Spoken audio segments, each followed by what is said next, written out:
7e jour de guerre en Ukraine et la pression russe qui s'accentue. La ville de Dnipro, située dans le centre du pays, a été la cible de bombardements. Les forces russes bloquent aussi Mariupol, où des milliers de personnes subissent le siège. L'armée accroît également la pression sur Kiev. Cette nuit, des bombardements ont été à nouveau entendus dans les faubourgs. La ville est encerclée.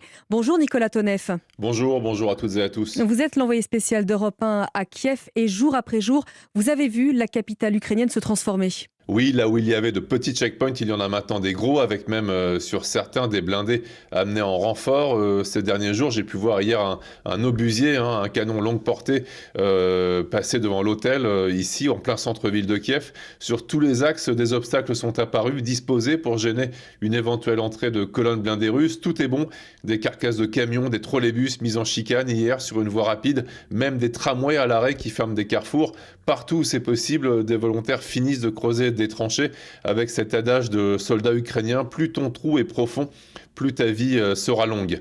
Alors en ce qui concerne la vie quotidienne des habitants, j'ai eu l'impression hier que les files d'attente s'allongeaient de plus en plus devant les magasins d'alimentation encore ouverts, même s'il y en avait déjà d'assez longues devant les pharmacies. Et puis parmi les autres caractéristiques de ville en guerre, eh bien, il y a bien sûr ces vastes rues presque vides.